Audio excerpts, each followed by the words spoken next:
नमस्कार प्यारे विद्यार्थियों। मैं तेजकरण चौहान, एसोसिएट प्रोफेसर इतिहास, मांगीलाल बागड़ी महाविद्यालय नोखा। आज हम बीए पार्ट थर्ड के सेकंड पेपर भारतीय संस्कृति के मूल आधार के अंतर्गत भारत में वैदिक सभ्यता और वैदिक लोगों के धार्मिक विश्वासों के बारे में चर्चा करेंगे। कल हमने भारत में सिंधु सभ्यता के लोगों के धार्मिक विश्वासों के बारे में जानकारी प्राप्त की थी। आज हम भारतवर्ष में वैदिक सभ्यता जिसका विकास आर्यों ने किया था, उसके धार्मिक विश्वासों के बारे में जानकारी प्राप्त करेंगे। सर्वप्रथम हम थोड़ी सी वैदिक साहित्य के बारे में चर्चा करेंगे कि आर्यों की वैदिक सभ्यता के बारे में जानकारी प्रदान करने वाले मुख्य स्रोत वैदिक संहिताएं हैं।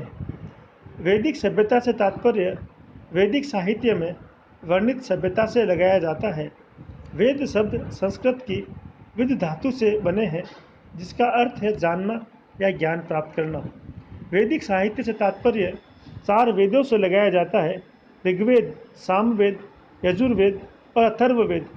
प्रत्येक वेद की अपनी संहिता है और प्रत्येक संहिताओं से संबद्ध ब्राह्मण ग्रंथ, आरण्यक ग्रंथ एवं उपनिषद ग्रंथ हैं। ये सभी वैदिक साहित्य का ही भाग हैं।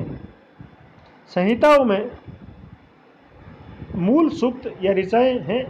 ब्राह्मण ग्रंथों में सूक्तों की व्याख्या की गई है और धार्मिक अनुष्ठानों का विवरण दिया गया है। आरण्यक ब्राह्मणों के उपसंहारात्मक परिशिष्ट हैं, जिनमें दार्शनिक सिद्धांतों और रहस्यवाद का वर्णन किया गया है। इसी प्रकार उपनिषद ग्रंथ तत्व ज्ञान और आध्यात्मिक ज्ञान के स्रोत हैं। वेद मनुष्य की रचना नहीं माने जाते हैं, इसीलिए इन्हें अपौरुषेय कहा जाता है। ये मंत्र दृष्टा ऋषियों द्वारा समय समय पर प्रणीत किए गए और भिन्न भिन्न कालखंडों में विभिन्न ऋषियों द्वारा रचित ग्रंथों का संकलन ही संहिताएं हैं। प्रारंभ में वेदों को लेखबद्ध नहीं किया गया था। इनका अध्ययन अध्यापन एक पीढ़ी से दूसरी पीढ़ी तक संप्रेषण मौखिक रूप से ही होता था, इसीलिए वेदों को श्रुति भी कहा जाता है। संपूर्ण वैदिक काल एक लंबे कालखंड को सूचित करता है, जिसके अंतराल में विकास एवं परिवर्तन घटित होते रहे। सांस्कृतिक परिवर्तन एवं कालक्रम संबंधी प्रमाणों के आधार पर वैदिक काल को हम मोटे तौर पर 2 भागों में विभाजित करते हैं। पहला ऋग्वैदिक या आरंभिक वैदिक काल, जिसका ज्ञान हमें ऋग्वेद संहिता में दिए गए विवरणों के माध्यम से होता है। दूसरा उत्तर वैदिक काल, जिसकी जानकारी शेष वैदिक साहित्य के माध्यम से होती है। अधिकांश विद्वानों का ये मानना है कि आर्य भारत में 1500 ईसा पूर्व के आसपास आए और 1500 ईसा पूर्व से लेकर 1000 ईसा पूर्व तक के काल को ऋग्वैदिक काल और 1000 ईसा पूर्व से लेकर 600 ईसा पूर्व तक के काल को उत्तर वैदिक काल माना जाता है। लेकिन ये कालक्रम जिन मान्यताओं पर आधारित है, वो मान्यताएं अब कमोबेश स्वीकार नहीं की जाती है।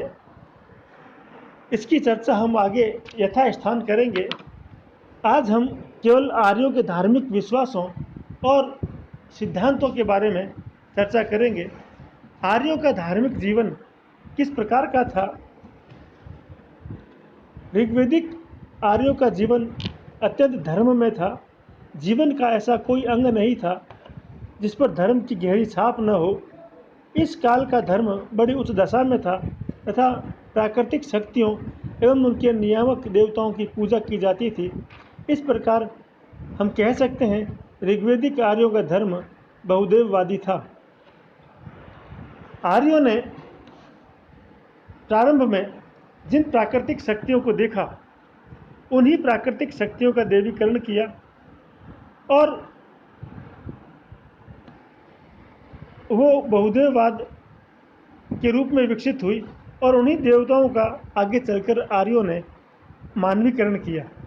ऋग्वेदिक आर्य प्रकृति की चमत्कारिक एवं रहस्यमयी शक्तियों से विस्मित हुए। उन्होंने प्राकृतिक शक्तियों का देवीकरण किया एवं अपने लौकिक सुख की अभिवृद्धि के लिए उनके सामने नतमस्तक हो गए। ऋग्वेदिक आर्य बहुदेववादी थे। उन्होंने बहुत से देवताओं की परिकल्पना की। देवताओं को उनके प्राकृतिक स्थलों के अनुसार 3 भागों में रखा गया। आकाशवासी, इस कोटि में वरुण, ध्योस, मित्र, सूर्य, पूषण, विष्णु, अदिति, उषा और अश्विन इत्यादि देवताओं को रखा गया। इसी प्रकार अंतरिक्षवासी देवता, इस कोटि में उन्होंने इंद्र, रुद्र, मरुत, वात, पर्जन्य आदि देवताओं को रखा और तीसरे कोटि के देवताओं में पृथ्वीवासी रखे गए। इस वर्ग में अग्नि, सोम, पृथ्वी, बृहस्पति और सरस्वती आदि देवता रखे गए। आर्यों के सरल हृदय ने देवी देवताओं की परिकल्पना मानव के रूप में की। उनकी विशिष्टता यही थी कि वे अमर थे एवं सदैव ऋत, जिसको हम नैतिक अवस्था कहते हैं, के पोषक थे। देवताओं को ऋत का रक्षक माना गया है। ऋग्वेद में उनके लिए गोपा ऋतस्य शब्द का उल्लेख किया गया है। ऋत से तात्पर्य नैतिक नियम और व्यवस्था से लगाया जाता है। ऋग्वेदिक आर्यों के देवमंडल में सबसे प्रमुख देवता इंद्र जान पड़ते हैं। ऋग्वेद में सबसे अधिक मंत्र इसी देवता की स्तुति में गाए गए हैं। वरुण जल के देवता हैं और सृष्टि में नैतिक व्यवस्थाओं के नियामक के रूप में इन्हें स्थान दिया गया है। अग्नि मनुष्य और देवताओं के बीच मध्यस्थ है। वे यज्ञ में अर्पित सामग्री को स्वीकार करके देवताओं तक पहुंचाते हैं। सोम को भी देवता माना गया है। सूर्य, विष्णु, रुद्र, पृथ्वी, मरुत, पर्जन्य, बृहस्पति आदि अन्य देवताओं का भी उल्लेख मिलता है। पुरुष देवताओं की तुलना में स्त्री देवताओं की संख्या अत्यंत कम है। इनमें उषा और अदिति ही प्रमुख हैं। सिंधु और सरस्वती नदियों को भी देवी के रूप में देखा गया है। इसी प्रकार उन्होंने विशेषकर स्तुति एवं यज्ञ से प्रसन्न करने का प्रयास किया है। आर्यों के धार्मिक जीवन में स्तुति एवं यज्ञ दोनों का ही प्रमुख स्थान माना गया है। आर्य अपने देवताओं से किसी प्रकार की मोक्ष की कामना नहीं करते हैं। ऋग्वेद की देव स्तुतियों में 7 वर्षीय आयु, पुत्र, धन धान्य और विजय की कामना करता है। स्तुति विधि उनकी अत्यंत सरल थी। प्रत्येक देवता के लिए भिन्न भिन्न दिशाएं थी। ऋग्वेदिक कार्यों के यज्ञ भी सरल होते थे। सामान्यतः यज्ञ कार्य प्रत्येक व्यक्ति अपने लिए स्वयं करता था। बाह्य विधानों की अपेक्षा मंत्रों की सहायता से यज्ञ करना अच्छा समझा जाता था। यज्ञ अग्नि में घी, दूध, धन, धान्य और मांस की आहुति देकर संपूर्ण करते थे। कुछ जटिल एवं खर्चीले यज्ञों का उल्लेख भी ऋग्वेद में प्राप्त होता है, जो प्राय राजा, रानियों या बड़े लोगों के द्वारा ही संपन्न किए जाते थे। ऋत की अवधारणा। इसके अलावा आर्यों ने ऋत की अवधारणा को सर्वोच्च स्थान प्रदान किया है। प्रकृति या ब्रह्मांड की अव्यवस्था, उसके क्रम नियम, सूर्य, चंद्र, नक्षत्र और ऋतुओं की नियमित गति और आवर्ती सब ऋत के कारण है। यही ऋत नैतिक जगत की व्यवस्था का भी नियामक माना गया। ऋत के अतिक्रमण से पाप का उदय होता है। ऋत का मार्ग ही सदाचार का मार्ग है। भारतीय चिंतन के कर्म सिद्धांत का मूल या बीज ऋत की इस अवधारणा में ही निहित पाया गया है। वरुण को ऋत जात, ऋत से उत्पन्न और ऋतस्य गोपा, ऋत का संरक्षक कहा गया है। वे विश्व की भौतिक एवं नैतिक व्यवस्था के नियामक हैं। सूर्य उनके नेत्र है, वायु श्वास है और आकाश उनके वस्त्र है। ऋत का पालन देवताओं के लिए भी अनिवार्य किया गया था। इसी प्रकार आर्यों के परलोक संबंधी विचारों की जानकारी भी उनके साहित्य से होती है। ऋग्वेद में मोक्ष का उल्लेख नहीं है, जिनसे विदित होता है कि मोक्ष अर्थात भव चक्र से मुक्ति की अवधारणा का इस काल में अभी तक प्रतिपादन नहीं हुआ था। लेकिन ऋग्वेद में आत्मा की अमरता का संकेत मिलता है। ऋग्वेद के एक सूक्त में उल्लेख आता है, यह कल्याणी आत्मा स्वयं अमर है पर मरणशील ग्रह में निवास करती है।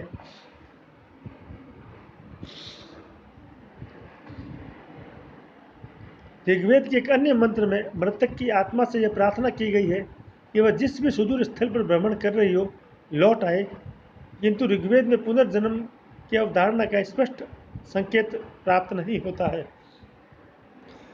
ऋग्वेद में परलोक संबंधी विचार मिलते हैं। मृत्यु के बाद पुण्यकर्मा मनुष्य आनंद पूर्वक स्वर्ग में रहता है। ऋग्वेद में स्वर्ग का बड़ा सुंदर वर्णन किया गया है। अमृत लोक में ज्योति निरंतर चमकती रहती है। यज्ञ ज्योति रजस्त्र, वहाँ आनंद है, मोद है, उल्लास है। वहाँ सब कामनाओं की संतुष्टि है, तृप्ति है। ऋग्वेद में यम को पितृलोक का अधिपति कहा गया है। एक स्थान पर देवयान और पितृयान का उल्लेख भी प्राप्त होता है। ऋग्वेद में नरक की स्पष्ट धारणा नहीं है, लेकिन पापियों को दंडित किए जाने का उल्लेख मिलता है। ऋग्वेद में एक स्थान पर कहा गया है कि वरुण पापियों को गहरे गड्ढे में ढकेल देते हैं। वरुण देवता की स्तुतियों में पाप के लिए क्षमा याचना का भाव दिखाई देता है। ऋग्वेद का कहना है, हितवान एवं धृतव्रत होने के कारण वरुण पापियों के प्रति भी सहृदय हो जाते हैं एवं उन्हें क्षमा प्रदान कर देते हैं। इनसे विदित होता है ऋग्वेदिक आर्य पाप के भार एवं उनसे मुक्ति के भाव से सर्वथा परिचित थे। इसी प्रकार आर्य एकेश्वरवाद एवं परम तत्वों में विश्वास रखते थे। ऋग्वेदिक आर्य बहुदेववादी थे, लेकिन ऋग्वेद के कुछ स्थानों से ऐसा विदित होता है इन बहुत से देवताओं के ऊपर अंततोगत्वा एक ईश्वर और एक परम निर्गुण का साक्षात्कार भी किया गया है और इन सभी देवताओं को उस एक तत्व या ईश्वर का प्रतिनिधि माना गया है। ऋग्वेद के प्रथम मंडल में यह उल्लेख है, सत्य एक है, विद्वान उसे अनेक नामों से पुकारते हैं, जैसे अग्नि, यम, मातीश्वरा। एकम सद विप्रा बहुधा वदंती अग्निम यमम मातृस्विरन्नहु। ऋग्वेद के 10वें मंडल का कथन है, वह एक ही है, लेकिन उसके अनेक रूपों में कल्पना की गई है। एकम संतः बहुधा कल्पयंती। ऋग्वेद में एक ईश्वर या परम तत्व को अनेक नामों से संबोधित किया गया है। विश्वकर्मा, प्रजापति, हिरण्यगर्भ या विराट पुरुष। ऋग्वेद के हिरण्यगर्भ प्रजापति सूक्त में आध्यात्मिक एकेश्वरवाद का प्रतिपादन दिखाई देता है। इस सूक्त के अनुसार हिरण्यगर्भ देवताओं के ऊपर देव है और सर्वस्रष्टा है। वही एकमात्र उपास्य है। मृत्यु और अमरता उनकी छाया है। वे सर्व महान देव हैं। उन्होंने पृथ्वी और द्युलोक का धारण किया है। ऋग्वेद के ही पुरुष सूक्त का कथन है कि एक पुरुष के एक पाद से सारी सृष्टि व्याप्त है, उसके शेष 3 पाद इस विश्व के पार अमृत में स्थित है। ऋग्वेद के नासदीय सूक्त में परम तत्व के निर्गुण रूप की झलक मिलती है। सृष्टि के आदि काल में न सत का, न असत का, न वायु था, न आकाश था, न मृत्यु थी, न अमरता, न रात थी, न दिन। उस समय केवल वही एक था जो वायु रहित स्थिति में भी अपनी शक्ति से सांस ले रहा था। उसके अतिरिक्त कुछ नहीं था। ऋग्वेदिक विचार का यह स्तर हमें अद्वैतवादी चिंतन के द्वार पर पहुंचा देता है, जो हमें उपनिषदों से प्राप्त होता है। अनेक विद्वानों का ये मानना है ऋग्वेद में एक परम तत्व की अवधारणा का विकास क्रमिक रूप से हुआ। इस विकास क्रम के चरण इस प्रकार थे: बहुदेववाद, एक अधिदेववाद, एकेश्वरवाद, सर्वेश्वरवाद और एकत्ववाद। इस प्रकार बहुदेववाद प्रथम चरण था, जिसके अंतर्गत अनेक या बहुत से देवताओं के स्वतंत्र अस्तित्व को स्वीकार किया गया। उसके बाद जब देवताओं में वरीयता क्रम की बात की जाने लगी, तो पहले कभी किसी देवता को प्रमुख माना जाने लगा, बाद में किसी अन्य देवता को प्रमुख। क्रमशः इंद्र, वरुण, विष्णु, अग्नि आदि को यह स्थान प्रदान किया गया। यह एक अधिदेववाद या क्षणिक ईश्वरवाद की अवस्था थी। मैक्स मुलर इसे हिनोथिज्म कहते हैं और इसे बहुदेववाद और एकेश्वरवाद के मध्य विकास का एक आवश्यक चरण मानते हैं। इसके बाद ऋग्वेद में एक स्थायी एवं सर्वोच्च देवता की खोज प्रारंभ हुई। इसके संकेत ऋग्वेद के कथनों से मिलते हैं। किस देव को हम हवि प्रदान करें, सबसे पहले जन्म लेने वाले को किसने देखा है, इत्यादि। इस उत्कंठा की परिणति एकेश्वरवाद में हुई, जिसमें हिरण्यगर्भ प्रजापति या विश्वकर्मा के रूप में एक सर्वोच्च देव या ईश्वर की प्रतिस्थापना हुई। चौथा चरण सर्वेश्वरवाद का था, जिसमें एक ईश्वर या विराट पुरुष से सारी सृष्टि एवं ब्रह्मांड को व्याप्त बताया गया है। पंचम चरण के अंतर्गत विराट पुरुष का सगुण ईश्वर के स्थान पर एक शुद्ध निर्गुण परम तत्व की कल्पना की गई है, जिसका संकेत ऋग्वेद के नासदीय सूक्त में प्राप्त होता है। कुछ विद्वानों के अनुसार ऋग्वेद में एकत्ववाद के क्रमिक विकास का विचार, जिसे मैक्स मुलर आदि विदेशी विद्वान प्रस्तुत करते हैं, निराधार है।